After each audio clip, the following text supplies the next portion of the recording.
I have personally renovated over a dozen properties with my bare hands and seen thousands of poorly renovated ones. Not all updates and renovations are promised to add value. So today, I'm going to share with you the common updates people make on their houses that actually lose them money instead.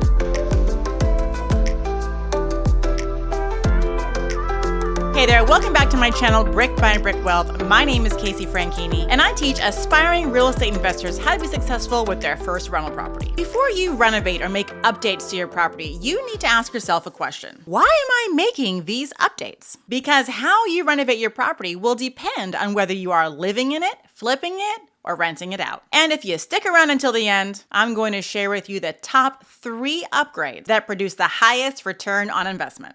Let's go. The biggest update that I see that doesn't add value is a garage conversion. Whether you're a homeowner looking for more living space or an investor looking to add one more bedroom to get that higher rent, most times garage conversions aren't done the right way, and it makes the property harder to resell. Whether you're selling your house or you're going to be renting it out, if all the other properties in the neighborhood have usable garages, and then they get to yours and yours isn't the garage that they expected it to be, they're going to be disappointed. A bigger issue is that some lenders and appraisers don't count the square footage of the garage toward usable living space, especially if the conversion doesn't meet certain standards, like being heated and cooled, or if the garage door is still there and the garage can easily be reconverted back into a garage. Poor garage conversions can affect potential financing for buyers too, and make their property less attractive and harder to sell. Most of the garage conversions I see are done really poorly. Awkward steps down into the space, or flooring that is different than the rest of the house, and no central heat and air. The biggest giveaway on a garage conversion is when you see painted brick walls or cinder block homes that used to be the exterior. If the garage conversion doesn't blend seamlessly with the rest of the property,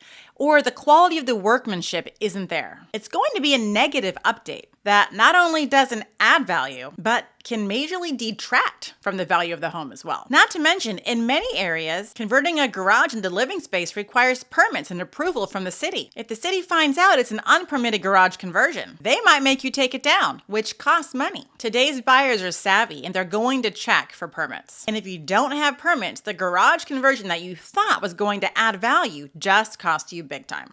Now, this one shouldn't surprise anybody, but I see it all the time, and it's bold paint colors. When it comes to picking paint colors for your property, you might be tempted to go wild at the paint store and pick colors that speak to you. I see this a lot with AirBNBs and especially with kids' rooms. People that are going to be buying or renting the property want to make it their own. They want to see a clean blank slate. Potential buyers or renters don't want to see your maroon bathroom or your seafoam green kitchen. So if you know you're going to be selling your property soon or even renting it out to potential tenants, be very careful when it comes to the paint colors. Go for a warm, neutral white color. You want potential buyers or tenants to be able to envision the space as their own. Because if the colors are too intense or specific, they're going to take the painting expense into consideration when making the offer to buy your home. Going hand in hand with paint choice is wallpaper. Don't get me wrong, there are a lot of really cute Pinterest pictures out there of black and gold and white striped bathrooms and chevron borders. But just don't. First off, wallpaper can be incredibly taste specific.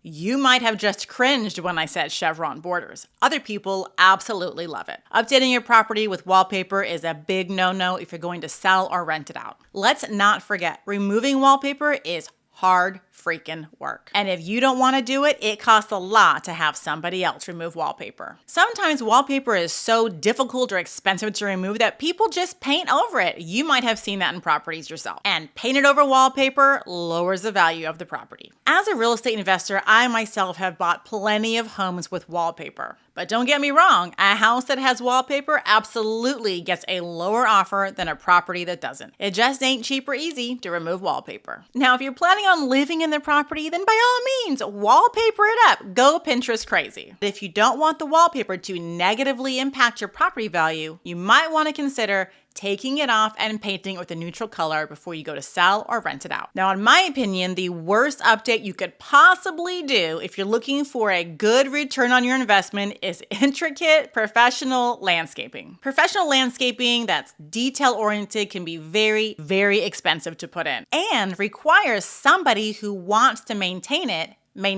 I was looking for a lake house last year, and I found an amazing property right on the water. But the landscaping was so intricate and detailed. I would have been paying a fortune to have someone take care of it. And for that reason alone, we didn't make the offer. So don't overdo the landscaping. Yes, it's important to have quality landscaping and nice curb appeal, but be careful about going overboard. I would also really refrain from installing any permanent water features in the backyard. A fountain, okay. A koi pond, please no. The hardest properties to resell with water features are ones with koi ponds. Not only is there a water feature dug in the backyard, but there's also fish.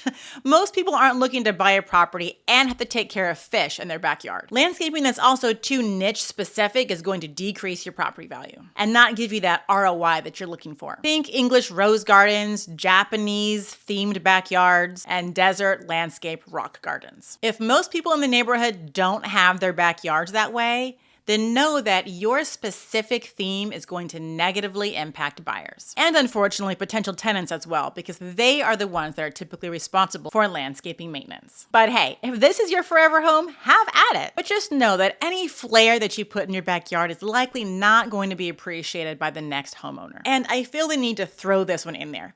Major landscaping improvements have the lowest return on investment than most all other home improvement options. The next update that I avoid is high-end appliances. You may think that upgrading to a high-end appliance like a Wolf Range or Sub-Zero is going to attract higher-end buyers to your property and get them to pay more. But while potential buyers and tenants love higher-end appliances, you're not going to see the return on investment when you go to sell. And tenants definitely aren't going to pay more in rent because you have a Viking stove. Usually, top-tier appliances do not give a proportional return on investment. In most cases, you're likely better off putting in standard GE type of appliances, and you'll be able to put them in for a fraction of the cost. I've also seen people put in the new candy-colored retro stoves and refrigerators. But personally, if I were to live in the property, I wouldn't want to see a turquoise stove or refrigerator every day. If I were a buyer and I was planning on buying one of these properties with a turquoise stove, I would be subtracting the cost of a new stove to the purchase price of the house. And if you're updating a property to rent, I highly advise not to put in luxury appliances or even mid-range appliances. Usually for long-term rentals, you want to put in the lower-end utilities. If you want to know exactly what appliances you should use, where to get them, and how much they cost for long-term rentals, you're going to want to check out the appliance video that I did.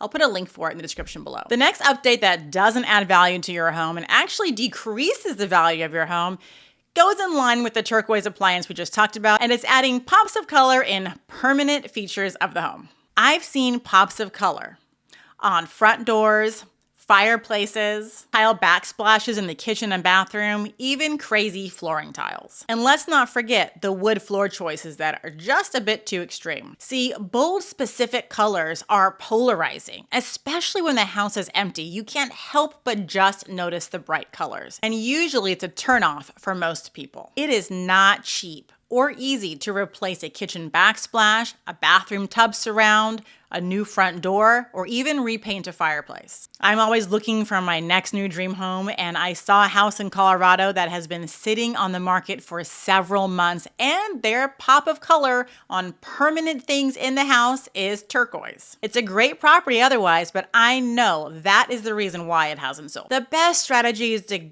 go for something regular and basic, something that appeals to the masses. It doesn't mean your house lacks character because you chose for a white subway tile instead of a bright green one. You can add your pops of color in other places besides permanent fixtures.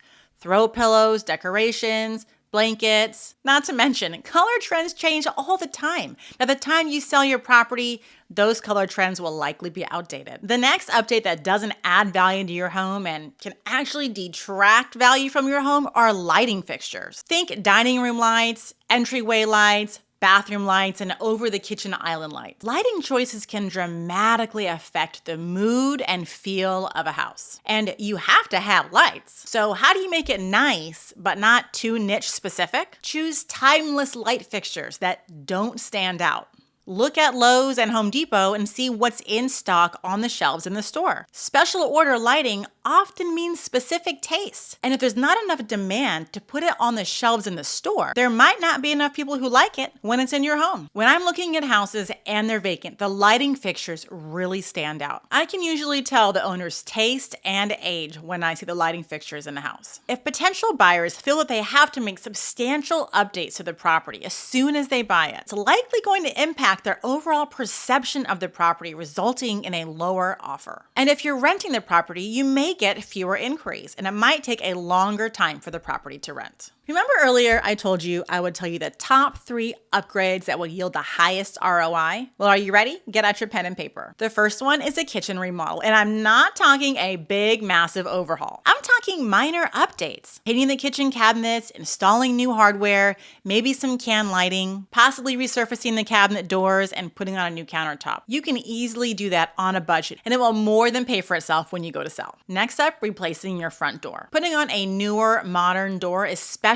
properties that were built in the 2000s to have those colored, faded doors, putting on a fresh, new, vibrant door is really going to enhance the curb appeal of your property. Usually you can expect to recover about 75% of the initial front door cost. And the real game changer, I bet you won't guess this, but it's a new garage door. Believe it or not, garage doors will give you 194% return on your investment. That's right. These 3 updates definitely pay off when you go to sell or do a cash out refinance. Thank you so much for joining me today. If you had fun, if you learned something, please do all the things. Hit like, subscribe, say hi in the comments below, and ring the bell for more real estate property insights. Tell me more questions or some other updates people should avoid? Put them in the comments below. And until next time, keep building your wealth brick by brick.